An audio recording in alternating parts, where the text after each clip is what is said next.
On this episode of Dice and Dudes, Lloyd accepts his role in the program. So let's send him, and if he doesn't come back, we know it's a real thing. You know what I mean? Like, you're the canary in the coal mine for him. They're like, if he dies, then we know we have a problem. The team gathers equipment. Written in a marker on the fridge door is, you're going to be surprised, but not that surprised. First, I cross off like the Sharpie mark that says, "You will be very surprised by this." This is very surprising. And they formulate a plan to infiltrate the hospital. Worst comes to worst, Lloyd could roll for persuade and try and talk to her down. I'm supposed to be here. I got pepper spray. Yeah. The operation starts now. Dice and Dudes, the other guys. Listen, you went in the wrong tunnel. There's a lot of things you shouldn't have seen.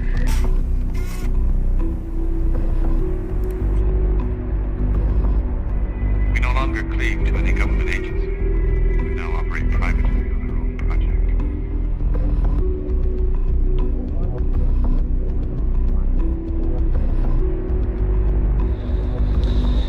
He said that there's this place down south where all these rich men go to devil worship.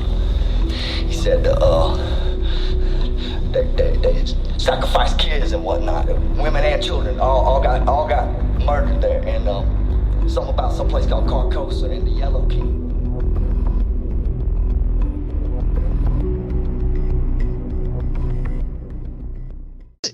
Yeah, that's something I thought about that, like, to me is the funniest thing about this whole situation is just some U.S. Marshals field office is going to get a bill for 2 different car repairs. And I was like, who damaged cars in Harrisburg? Like, what were you guys doing in Harrisburg busting up cars?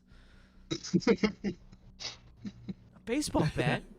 I was releasing pent-up rage. It's like, we're a small organization. Our budget's not awesome. We're not the FBI, all right, dude? We're the U.S. Marshals. We transport prisoners and we hold on to stolen goods and we find wanted criminals. That's what we do. Yeah, you're breaking windows like we're fucking made of money. All right. So what's the plan, gentlemen? I know we want to go to a green box, but are we going to talk to Dad? Are we going to talk to Jesse? Are we going to the hospital? I'm probably gonna go talk to the dad first, I'd imagine. Yeah, let's do that. So you look it up in the system. He has a house outside the city, about 30 minutes, and he has a storefront like location in a kind of industrial part of the city that he runs his business out of. Which his business is Edman's Vendors Limited. I'm sorry. Yeah, Edman, because his name is Frankie J.R. Edmund. So yeah, Edman Vendors Limited is the name of his company.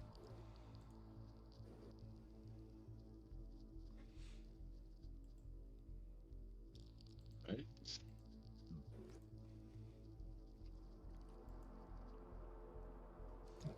So you guys want to go to the shop or do you want to go to the house?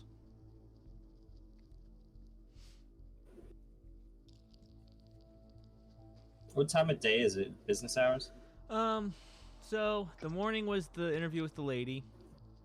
Then you had the fight. So the fight ended up being an afternoon. So you guys probably got out of the ambulance at probably 1, went to the hotel. There was the shower, figuring it out. So I'll probably say it's late afternoon, like approaching. It's like 4 o'clock, but 5 is right around the corner. It feels like.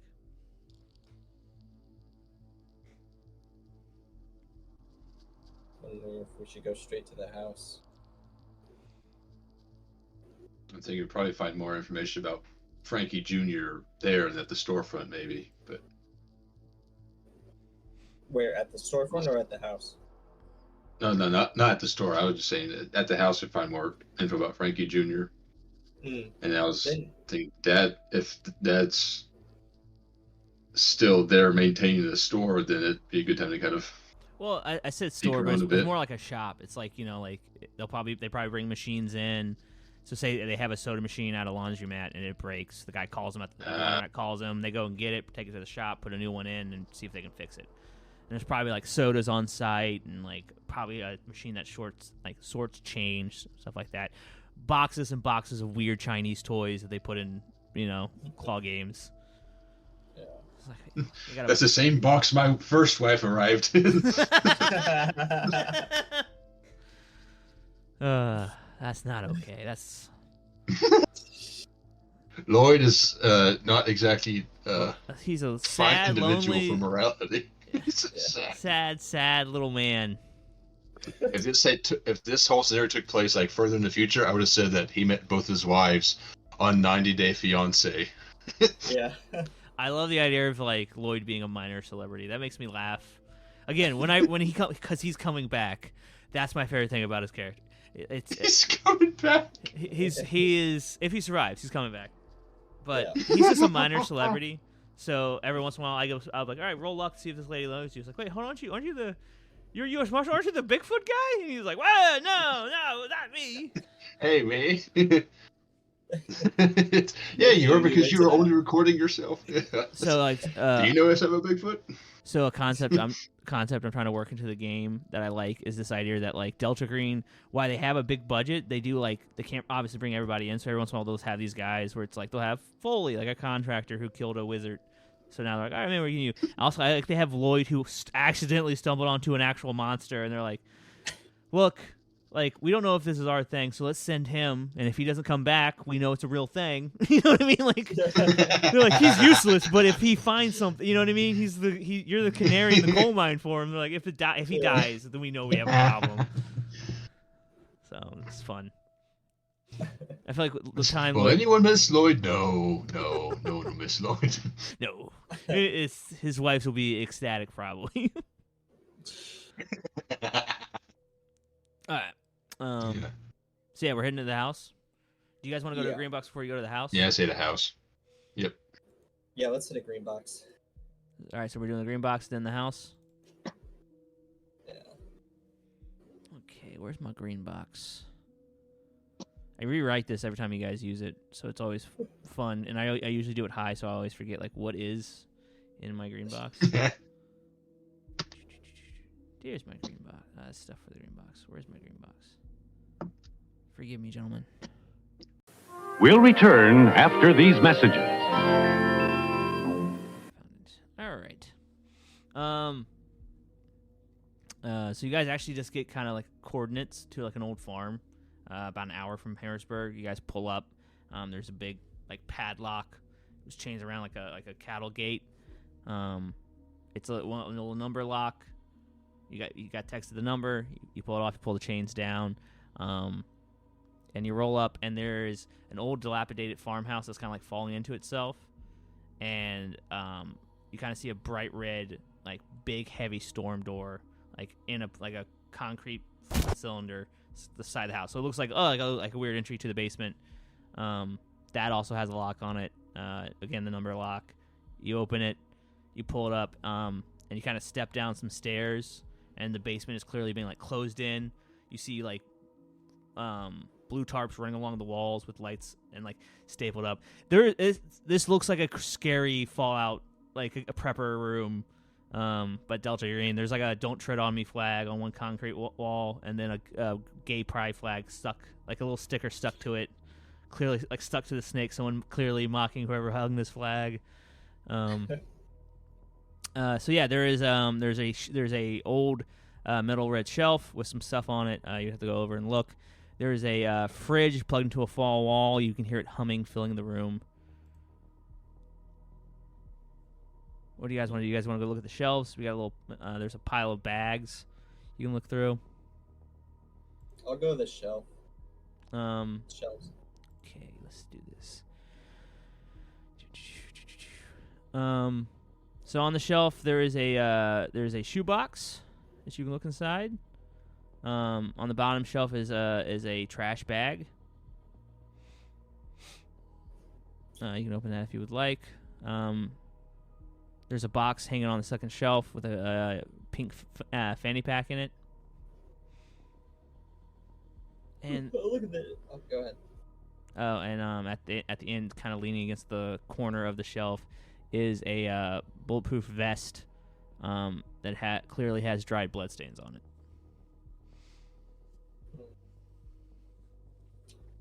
When I grab the bulletproof vest and throw it at Lloyd and say, "You need this," and then look into the garbage bag.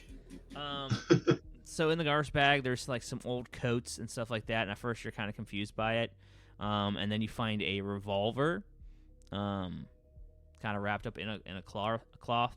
And you start finding little middle pieces, and you kind of sort them out, and you can see that it's the makings of like a little Tech 10, kind of Tech 9 or whatever, Tech 9. But you would have to put it together, so that has to be a roll. So you got a revolver and some old hoodies as well. Well, I see the Tech 9 kind of does the same damage as my other gun. But the thing is, you can pop off 2 shots basically. So like a handgun would like pop. So this one I'd make it like a burst, so you get to roll damage twice or something. Okay. I'll roll to put the gun together. Actually, that'd be cool. Okay. We're gonna roll. We're gonna call that kind of want to use. Well, you got military science, don't you? Where's that? Yeah, we'll call it military science, which is 60. Yours is land, but I'm just gonna say it's just you knowing firearms and stuff like that. Okay. Yeah, it's a 6. Yep, you nail it. You put it together. Looking through the things, you find 2 more magazines for it. They're little 25-round magazines. The damage is a D10, which I'll let you do damage twice if you pop off 2 shots. Okay. So you have a little Tech 9. Lloyd, the fridge is humming. I'm going to that fridge, yeah. You're going to go to that fridge? Yeah, I'm going to that fridge. Okay, let me find my fridge. All right, so as you walk up to the fridge, it's clearly an older model made in the 70s, yellow with wooden accents. Written in a marker on the fridge door is, "You're going to be surprised, but not that surprised. You know what we do." You want to open it? Yeah. Wait, I get like a camera on. It still has the lens cap on it, but I'm gonna take the camera out and then open up the fridge. Okay. The light comes on. Inside is a 12-pack of light beer. A head in a jar. It's eyes on you. Give me a sand roll. Okay. And it's 79. All right. So you lose. I'm gonna say 3, because it's not just the eyes that. Oh God, a dead body's looking at me. These eyes are looking at you. They're moving. He's blinking, and he's just floating in the jar. So take 3 sand damage. Okay. Abdul, you hear the tiny man scream over in the back of the thing. I kick the fridge door closed. And then again, pick up the vest and shove it in his chest. Put this on. That's right. Jake, you have 3 points of armor. Yay. I put it on for him, and that's when he says yay. All right, so you guys got the shelves. You guys got the shelves. You can go open the fridge again, and you got a pile of bags. They're like roll-up, zip-up ones. I'll look in the bags. So you open one. Inside it is there's like a bunch of knives and like you ever seen like the chef ones where they can fold them up and carry them, like one of those guys.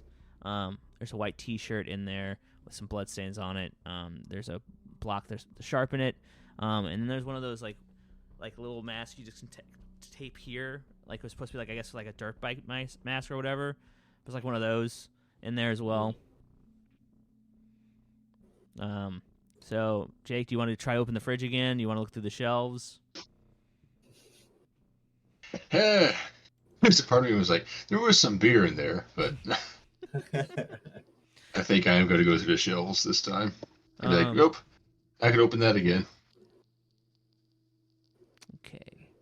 First, I cross off like the Sharpie mark that says, "You will be very surprised by this." This is very surprising. Very underlined. Very. They really 3 they times. really downplayed it. You see a gym bag on the shelf. You see a box with a pink fanny pack hanging out of it. And you get in the fanny pack. I'm going for that pink fanny pack. Okay, where's my pink fanny pack? So you open the pink fanny pack. There's a couple of spent lighters, a bag of coke, and about $500 in cash. Yep, taking it. Woo! Do you This is mine now. Do you think Lloyd parties? No, Lloyd just sells it. He'll fund his fledgling cryptid magazine that's not going well for him.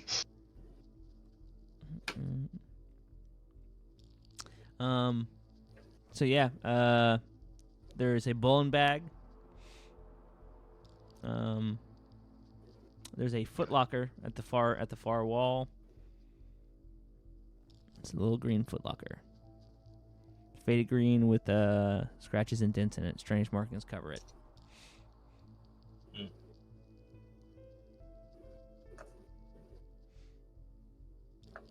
So you guys got some masks. You found some knives. You got a Tech 9 and a revolver as well. I'll take the knife. And a backpack with lighters covering some money. I'll take the masks and the knives. Okay. You have a knife in your inventory. So it's a D6 because these are like big ass chef knives. And if you successfully hit someone twice, you get to roll bleed, and that means they'll lose 1 point of health every round at the top of every round. This is a little more fun. Bowling bag, old gym bag, middle foot locker. The fridge still hums.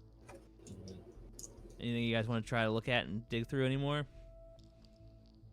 What's in the gym bag? You unzip the gym bag. There is a bolt action rifle with a clearly where a scope used to be, but the scope's gone because the pieces are broken. In it is also a cut down shotgun with a guy who clearly took like a rough sander to the handle to kind of make it a pistol grip. So you got that guy as well. There's also a Beretta in it. The Beretta is loaded, and there are multiple magazines for the Beretta. There is a note with it, and the note is wrapped around a silencer. The note says, has 2 bodies on it. Don't get caught with it. I turn to Lloyd and say, "You want gun? Can you shoot?" Do I? Boy, howdy, do I. That's fun. I happily accept the gun, knowing full well there's no way I would successfully shoot this thing in a million years. Are you going to also give him the silencer?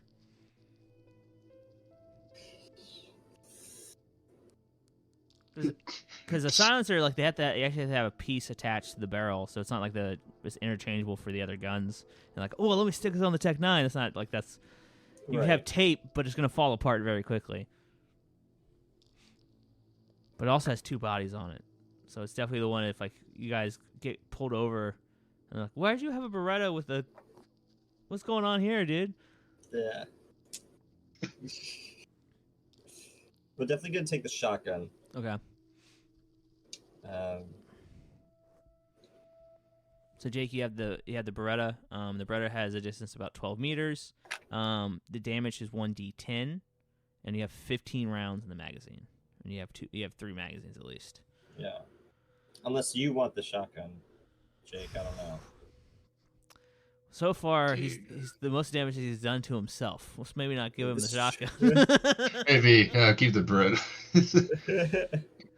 Just one more time. What are the specs on that thing again? Say right. So on the Beretta, the distance you can shoot is 12 meters. The damage is 1d10. Yep. And you have 25 rounds in the magazine, and you have 3 magazines. Cool. And you played out off the firearm skill. So the shotgun, whoever has it, the range is about 40 meters. You roll 2 d8s.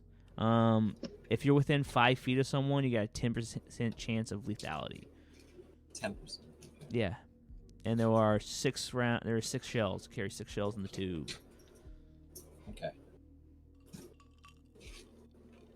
All right, I'm pretty loaded right now. You guys got masks. You guys got knives. The Tech 9, a Beretta with a silencer. The silencer is currently not attached, and a vest for Lloyd. Which Lloyd, you get 2 armor with it because it has been shot already. Technically, you're not supposed to keep using body armor. It's been shot.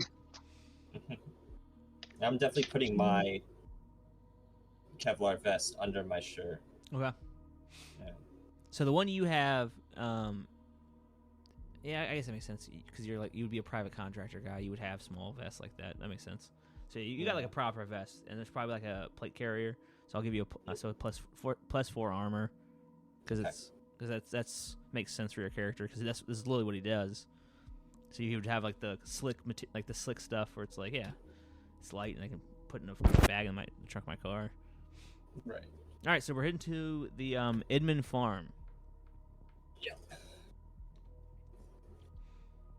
I like the idea of mixing up the green boxes. I didn't want all of them to be like, and you're at another storage place. So it's like I just like the idea of them having they pay property tax on an old farm where they store weapons that they've killed people with. Also, a fridge that has a head. One day one of the players are gonna talk to the head. It's gonna happen. Yeah. This is the second time someone's been like the first time someone was going to open the fridge and another player knocked his hand down. Like, no, you don't know what we do. We don't open the shit. And I open it trying to get like a good scoop for my magazine. Yeah. So the Edman farm is about an hour outside of Harrisburg. The house is on a large plot. There's empty fields on either side. The front yard is kind of overgrown. You see the house as you come in. The house is two-story, large farm-style house with a large front porch. And it's a faded green siding. The lot is slightly overgrown. The grass ankle-height, bushes and trees starting to crowd the front porch. And as you guys drive up, you see a tall man, probably about 6'2", with like red hair peeking out under a beanie. He has a shotgun kind of like low like this. He's not pointing it at you guys or nothing, but he's like kind of like being like, hey, who the hell's on my property? And you would guess that's Frank Edman. Okay. I guess we pull up the car and park it, and then I get out, but still like behind the door, and just flash the U.S. Marshal badge. Marshals, what are you guys doing here? Routine working on a couple cases with the police in town. Okay. What's this have to do with me? We were assigned to wrapping up the case with your son. He kind of looks between the two of you. You look shocked, and he says like, I know it's getting late. You boys want coffee or beer? Coffee for me. I'll also take a coffee.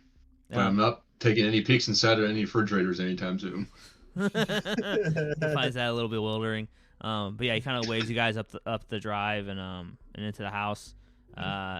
You go in. There's a stairwell right in front of you. On the left is a dining room that you can kind of see. There's a kind of dust settles, and there's like piles of papers, and like you see an old work bag. On the right is a TV room. You can kind of see the TV going, that blue flashing of something going on. And you kind of go through the dining room into the kitchen. The shotgun's leaning against the counter. He's kind of making coffee. He's like, I usually don't do coffee after 5, but you know, I'll join you, gentlemen. You guys ain't pussies who want sugar or cream, right? Black always. He takes it and he's like, so you boys are looking into what happened to my boy, huh? Yes, we're looking for some more context to sort of pad out the report, essentially. Okay. So if, you guys got an idea tell us who hit my son? Left him there?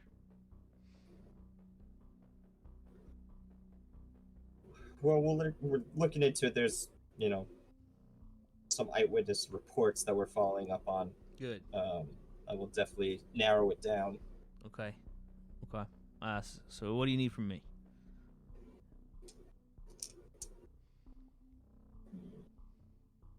Well, first, can you tell us a bit about your son?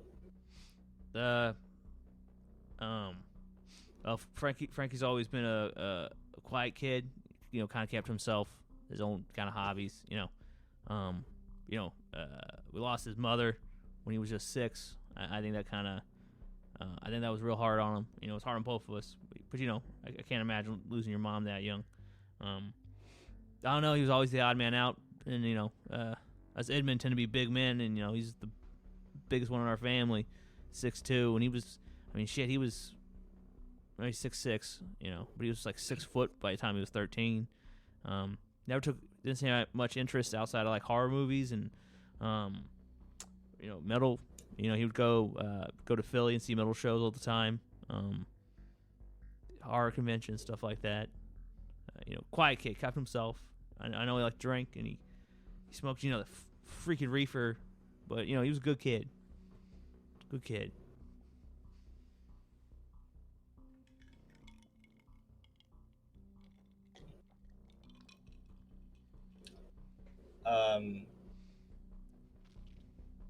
You said he would go to the bar. Did he hang out? Did he meet with anyone there at the bar? I'm not sure. I know he was sweet on some girl. He would go there sometimes. But I think Frankie was always intimidated by women. But I don't know. He'd always wear those rings and jewelry and shit he'd find online, and just always seemed like there's an odd duck. I don't know. You kind of see the man shrug, where he's like, clearly, like, I love my son. I don't always understand him.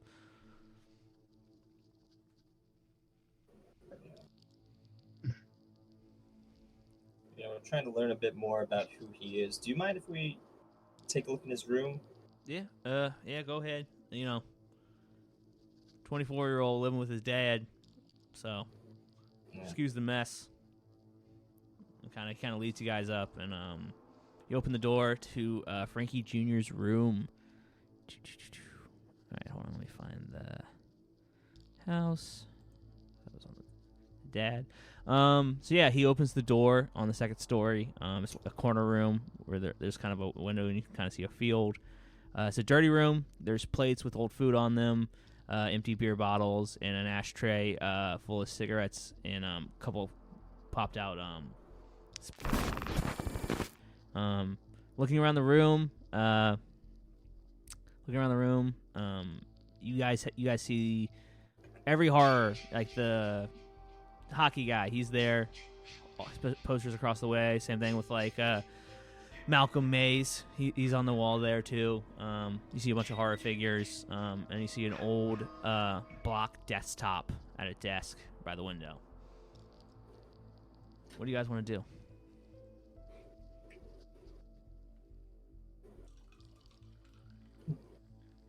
I really feel like we need to check out that old desktop, see if it's got anything on it.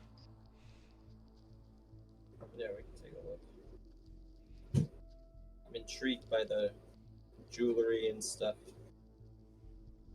Actually, if you want, I could probably take a look at the jewelry and all that, see if there's any specifics about it, if there's been through any occult websites. I'm sure I've read a fair amount of cryptid text myself. I should be able to tell if it came from some nefarious source. All right. The guy kind of like lets you guys in. He's kind of standing in the doorway. And he's like, well, I'm sure you guys, you know, my son's in the hospital, so this is this ain't easy. I'm gonna leave you guys to it. I think I'm gonna add some a little stronger to this coffee, and you kind of hear him go down the stairs.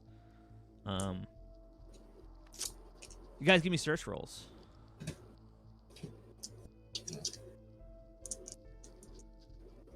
So let's see who finds what. I got a 91. That's a huge fail. So you're pretty disgusted. Go ahead, Jake. I'm sorry. I got a 10. Cool.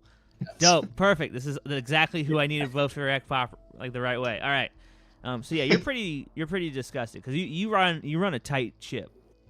You make sure your kids fold their laundry's folded, their beds are made, the house is clean all the time. You take the trash out, you cut the grass the same day at the same time every week. Yeah.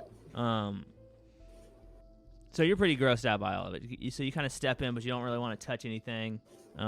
Meanwhile, Lloyd is like, just like my room back at home, and just goes in, you know. Room.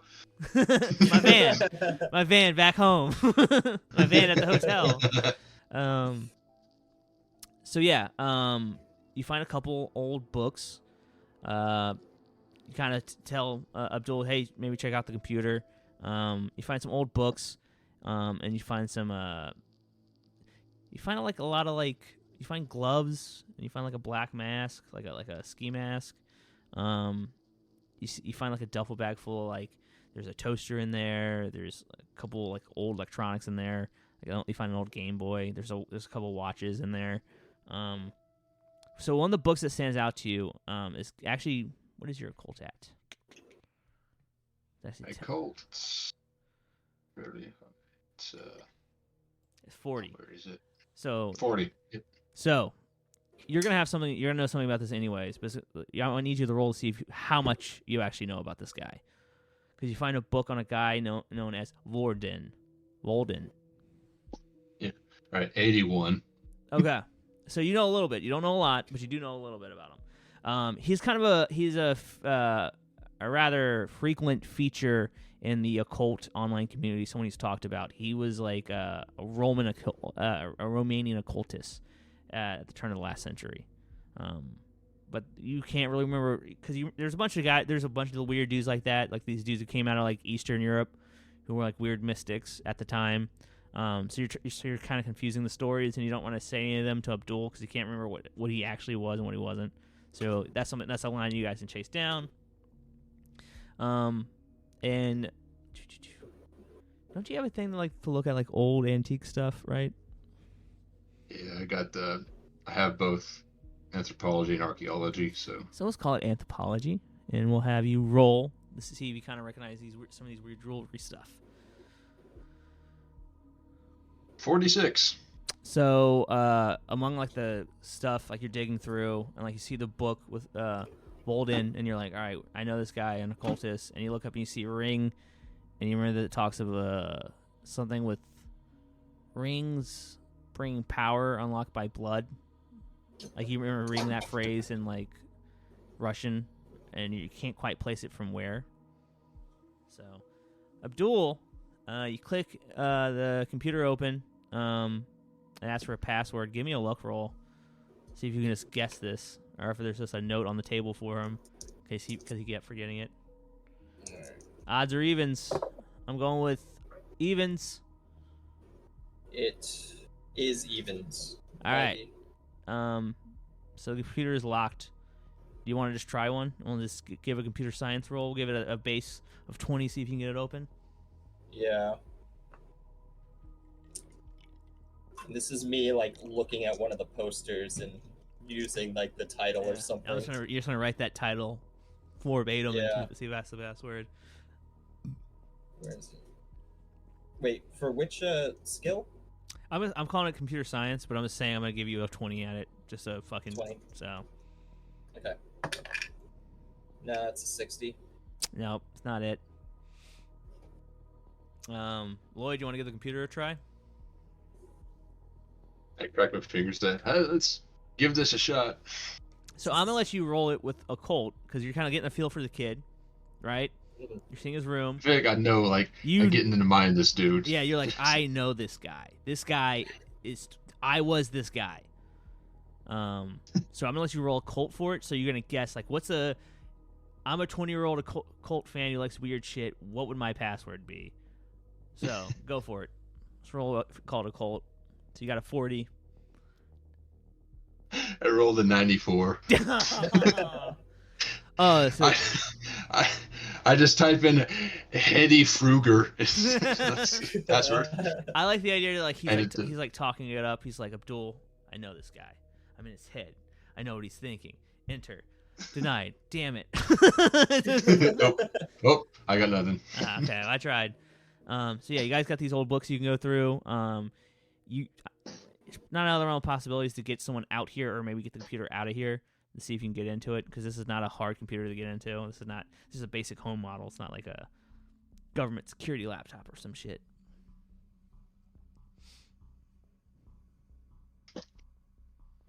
I mean, we might have what we need. You know? It doesn't seem like the dad's in on it, but...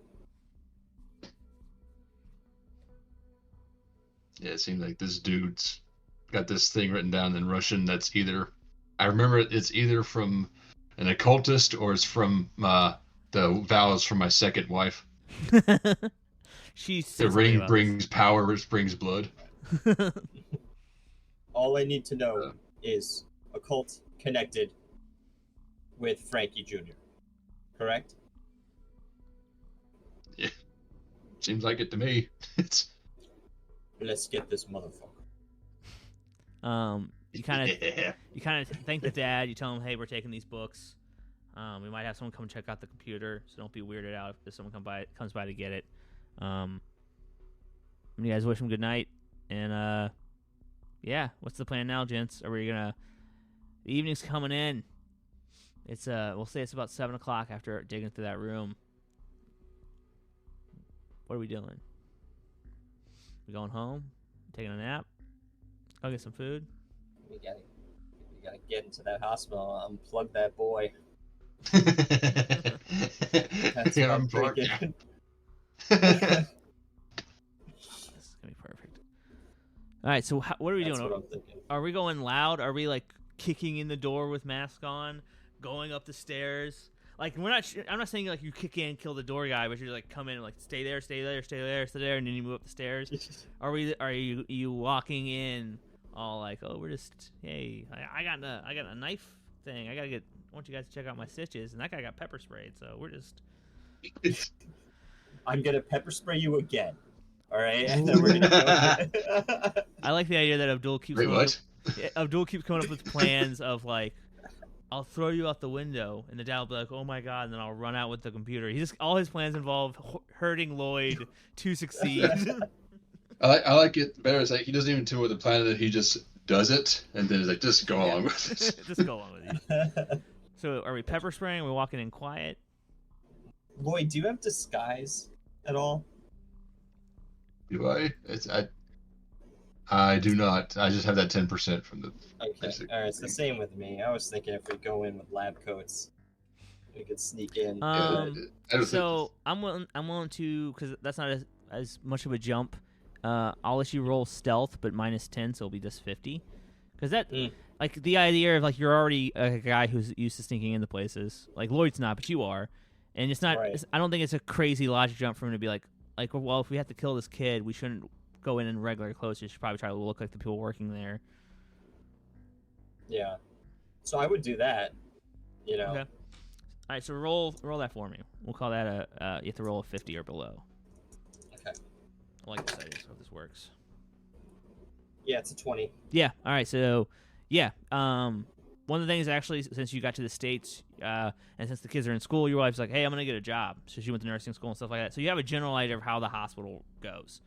So you know, like, hey, literally, if we get scrubs, we can walk in jeans and just like a scrub top, and then we'll just try to see if we can get a badge or something. I guess that's not like this. To roll the dice of like, hey, we'll just come in, and we kind of look like we work here, because both these types of men I've seen as male nurses. So that's not like or orderlies even. So it's like. All right, I say we do that. We'll walk in confidently, Lloyd. Confidently. Of course, I'm confident. We're up here to stop this evil man from projecting his doppelgangers into the world. Okay. All right, let's do it. Just as you guys arrive, you guys see an ambulance being pulled up with cop cars following it. And coming through the emergency room is a blonde kid with patchy facial hair, and he's been shot a couple times in the stomach. The police behind him are following, and he's saying that it was a bodybuilder guy in a motorcycle jacket. And he said he hit him once, but the guy just kept coming at him. What do you guys gonna go up to Frankie's room? Yeah, sucks to be that kid. And keep going. Don't think about it. Don't think about it. Don't think about it. Yeah, we just shake our heads and keep moving. Okay. So I'll say they're probably dealing with that. That shooting's that big deal. Cop probably got shot too, because the thing escaped. So they're pretty busy. So I'll say you can get behind the counter. It's not hard for you to figure out what room he's in. So it's kind of like Lloyd goes in. Abdul kind of just like stands there like playing lookout as he's like searching Frank Edman J.R. and like finds the room. Luckily, the computer wasn't locked because they jumped up to help the ambulance coming in. So you guys know he's on the 3rd floor in a private room. But it's like a closely monitored floor because everyone on there is like, in a way, they have to be constantly. They need to be watched in case in case something goes wrong.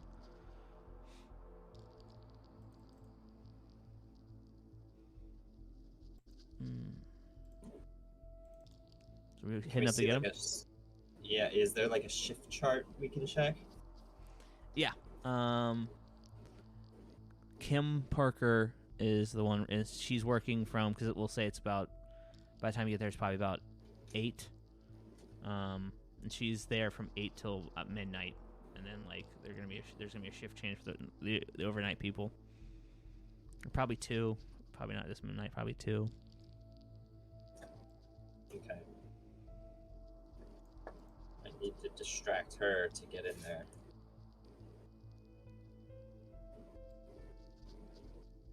Unless we just walk in confidently.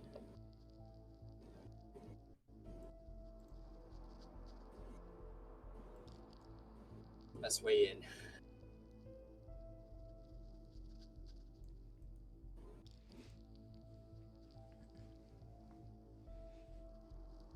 Wonder if we could find some like bed sheets or something like that and hold them. Ooh. As we walk by. I'd be like, just dropping off bed sheets, fresh ones, like, and then we could go in the room. Like work.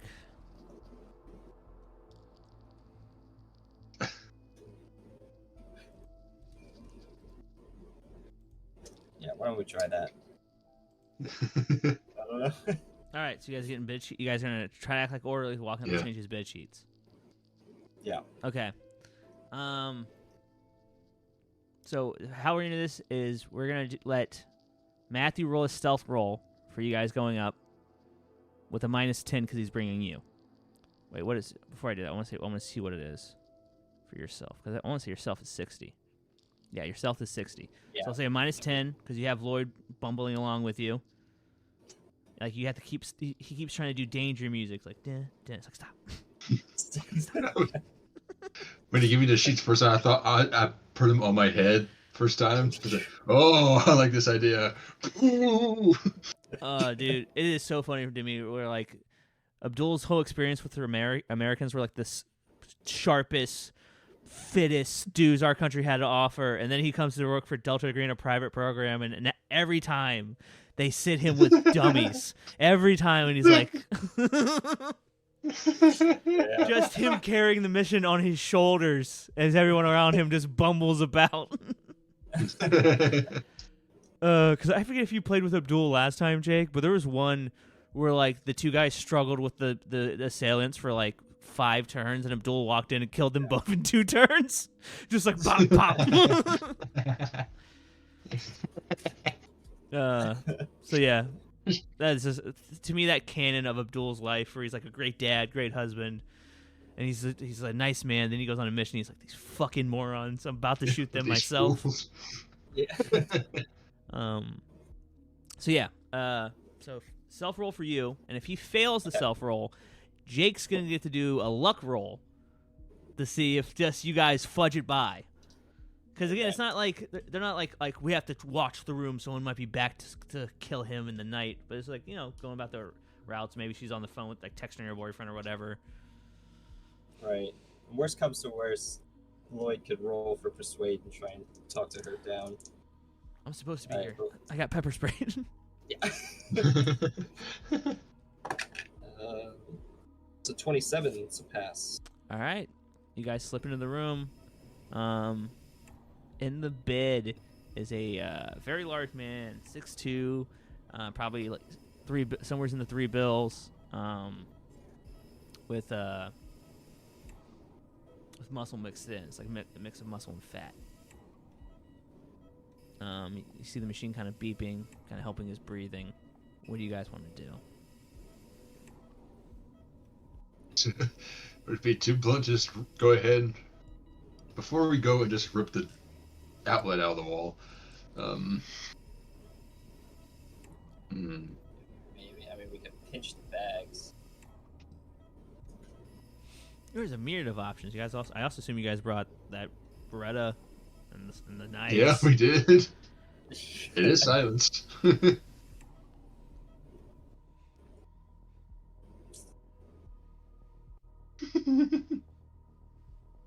Just we gotta make it look like it. Should just make it look like he died. Mm-hmm. I mean, there's plenty of ways to do that. Yeah. All right, so let's take it for a walk. All right. Yeah. You shoot. If you shoot, I'm still gonna make it be a luck roll, because a silencer is not like a silencer in a movie. It's like beep. It's still like pop. It's just not as loud as it should be.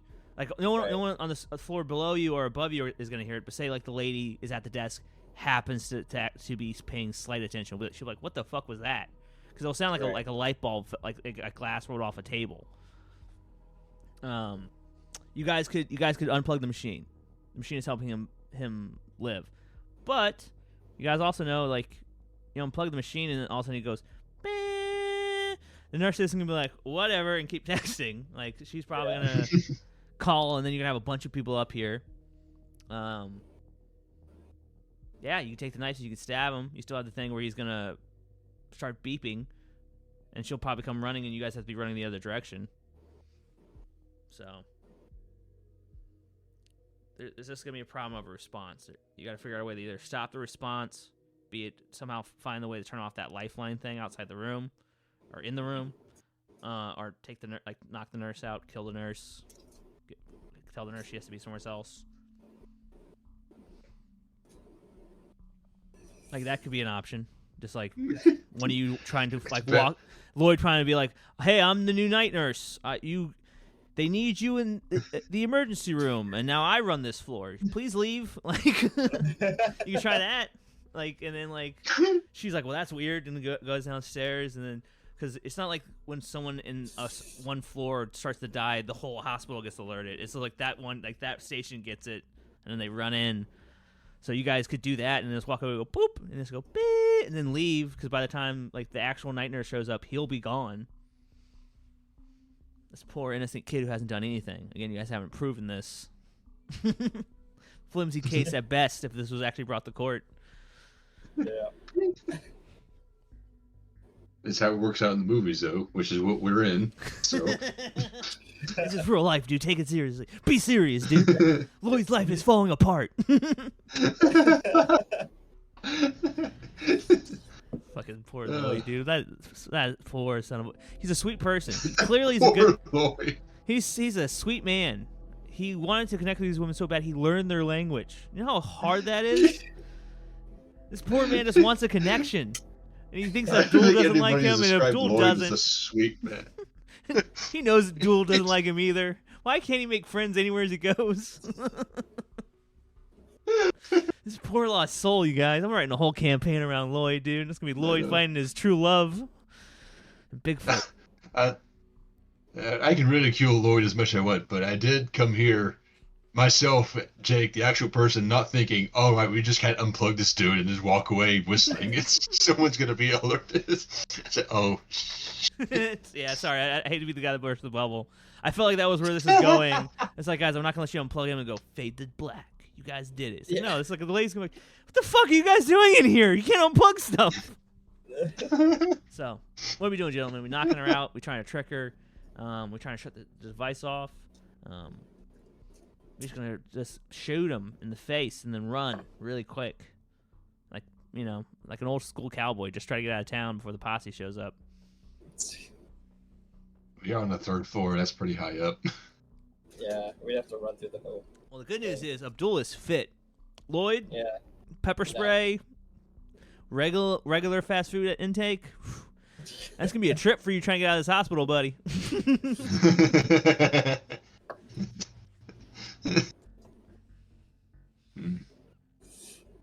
Yeah, I do suppose you have to distract nurse. Hey, pay no attention to. What's going on? I was told that machine in there is broken, so if it beeps, just ignore it. They're getting a guy in the morning. I was almost thinking, what if I just took the IV or whatever the monitor is off Frankie and then put it on myself so it keeps beeping even though Frankie's dead? But then it's gonna have to come off me eventually, which is gonna set it off when we leave.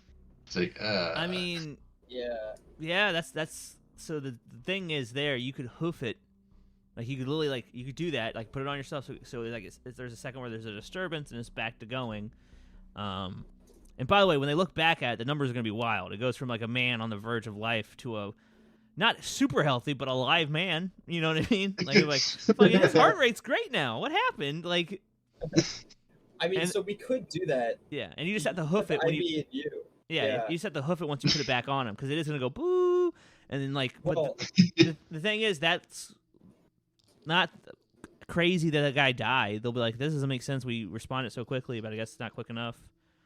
Yeah, I mean, we could do you could do that, stick the IV in your arm, then we kill him, and then right before you put the IV back into him, I'll be right by the door. So that once it starts beeping, I just jump out. And be like, I can get the fuck out immediately.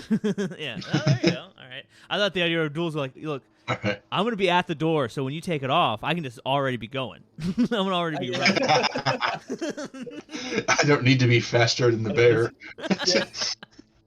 This Abdul, I have to throw him under the bus. I have to throw him under the bus. This little idiot trusts me, and I gotta get home to my kids. I got multiple kids. I feel like that's what we should do, though. Okay. And then you run. So the idea is you're gonna run out and be like, get the doctor. Do you think Abdul's the better guy for that? Because Lloyd does have some persuade. Yeah. I only have 30 in it. We probably need our best thing.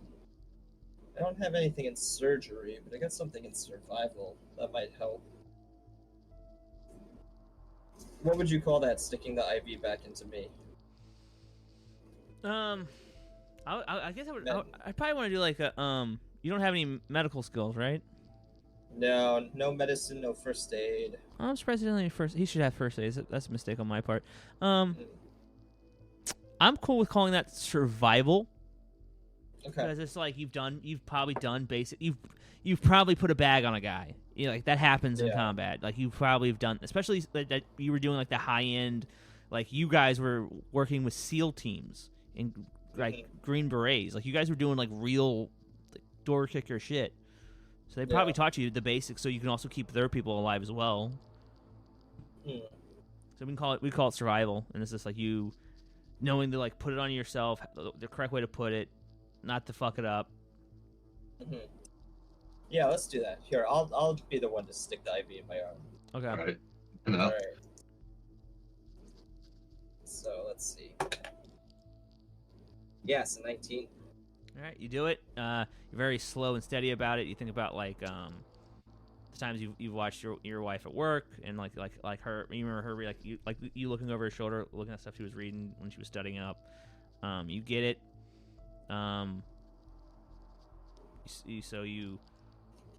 You guys just kind of stand there. How long do you guys want to stand there? I don't know. I mean, now we're I'm yelling at Lloyd like, "Kill him! Take the pillow and put it over his face." Well, the thing is, well, I guess the breathing machine's still going. He's just not. He's gonna wake up here in a minute without that IV. There's no pain. That's pain. This is medically induced. You know what I mean? This is not. Right. You guys could put the pillow over him. Because they're not gonna know he goes. Are you gonna unplug the machine now? I'm just gonna, because as long as the thing's not gonna go off, I'm just gonna just yoink. Because the thing is, they don't have a monitor on the machine. They have a monitor on the guy that the machine's keeping alive. So you unplug it until you see the breathing thing stop. You guys just kind of stand there. We'll call it 10 minutes, maybe. Yeah. Can I check his pulse? Yep. And as you check his pulse, I want both of you to give me a luck roll. Oh, shit. So I'm gonna. I knew it was like this gonna happen. Roll, and then you're gonna say odds or evens. I'm gonna start with Matthew and then Jake. Okay. All right. Odds or evens? Odds. Okay. You nailed it. All right. That's one. That's one pass. Jake, odds or evens? Odds. Ah, you guys did it. You guys nailed it. Shit. Yeah. All right. He dies. You guys slip this stuff back on. So what's the plan? So you're gonna slip stuff back on. It's gonna flatline. Lloyd's gonna run out and be like, "Hey, go get the doctor. Go get the doctor." The man's dying. Go get a doctor. Okay, that's the plan. And what are you guys doing after that? Are we slipping out? Like you're gonna do that and slip out? Yeah, as the team comes through, like we'll hold the door open for them, and then once they go through the door, we'll slip out. Okay. So Lloyd, I'm gonna give you a +10 to your persuade. All right. Because it's gonna be jarring. Lady's gonna go from like looking at her phone to you like being on the floor, being like, "Hey, guy in room B or whatever he's flatlining. Frankie Jr.'s dying." Yeah, get help up here. +10 persuade. Oh, I got 12. Awesome. Boom. Right. You nail it, dude. You fucking nailed it. So you run in, you scream like, "Hey, get the doctor, get the doctor." They run at the team, and as they run past you guys slip out the exit, get in the car and drive away. You guys wait a couple days to see if any more things are gonna pop up. Nothing does. And after about a week, you guys kind of talk to Agent Cutout, say it was handled, and you tell them. If there's any rings, jewelry, because you guys looked through the books and you got the computer open, he researched. And what you remember about Volo is in occult circles on the internet, he was the guy who, like, supposedly if you had one of his items, he had his book, his necklace, his rings, there was power in them, but paid for with blood. That supposedly granted you powers. So you basically tell the handler, like, "Hey, we handled it. And before they bury that guy, we should probably break into the funeral home and any jewelry or anything we take." So yeah, it's a rough couple weeks for Frank Edman. He buries his son, and then a week later, while he's at work, his house burns down. Oddly enough, so he's having a bad day. But you guys did it. You guys completed Near Forgotten. Comments, thoughts, suggestions. I liked it. That was a good one. I was thinking, like, Yeah. I liked it a lot. Yeah, cool. So I love the. Go ahead. I was just thinking, I didn't know if, like, the moment we unplugged him, if, like, a demon thing would pop up from Frankie Jr., we have to fight him. Because, That's so. That was so much better than what I thought I was gonna do. So the thought I had is he has the magical. Like the idea is like for the magic to work, you have to actually kill someone and sacrifice someone you love and care about blood for the power to activate. And what's happening is he technically paid that price because he died for a moment there on the street, and he didn't know it. And then they kept him alive. So it's just like repeating over and over again. But the thing is, if he lives, the magic stops working. But if he dies, the magic also stops working. So there's no, as long as he's on life support, as soon as he's become cognizant again, it falls away. So the idea is like he's just summoning monsters because he knows basically like he was coming out of the bar, Jesse was loaded and pissed and fucking flew around the corner, hit Frankie Jr. They were like, oh, fuck, 'cause they were all over the limit. Probably had coke on them, and they're like, let's get the fuck out of here. Betty was in the car with Anthony and Cummins, and Frankie and his buddy were up front. So she wants to tell the police. She's like, what are we doing? We can't just leave him for dead. We got to tell someone. And they're all like, no, we're going to go to jail forever. We just killed a guy. We're going to go to jail. Shut the fuck up. So Frankie Jr. was seeking revenge, and he summoned monsters, and I had a whole bunch of different ones. And so, like, the Jason one is just up front, so he just, like, walks at things. He doesn't disguise at all.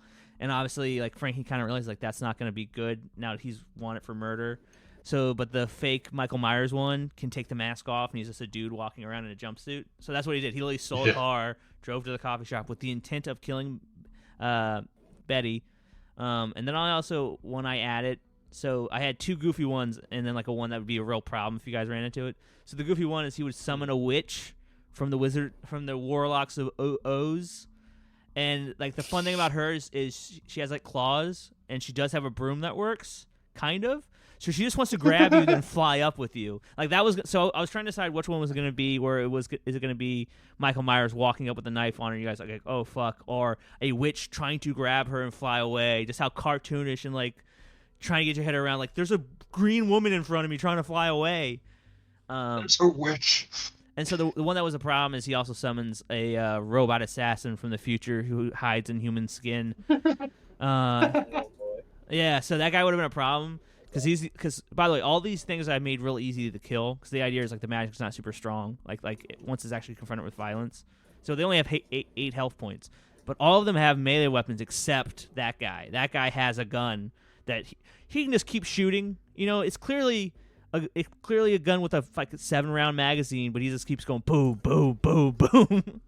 So that would have been a problem. And that was the thing I made you guys roll for, like a luck roll. Like you guys were gonna be like, we're waiting here, and you're gonna hear her go, sir, you can't be on this floor, and you just hear pop, pop, and it's just that guy coming down the hall because he's going to kill you and plug the machine back in.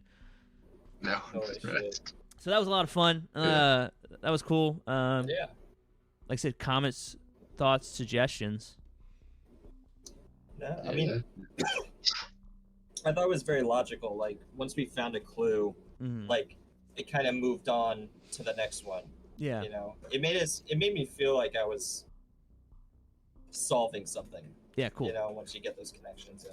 Dope. Yeah. I feel like I kind of like figured out that Frankie Jr. might be the source of it, but I also didn't want to be like, let's not just go and just kill a random child. Yeah. if it's not going to be. So or random like 24-year-old young man. Yeah, young dude. So I think what I need to write another like a kind of a red herring that connects everybody.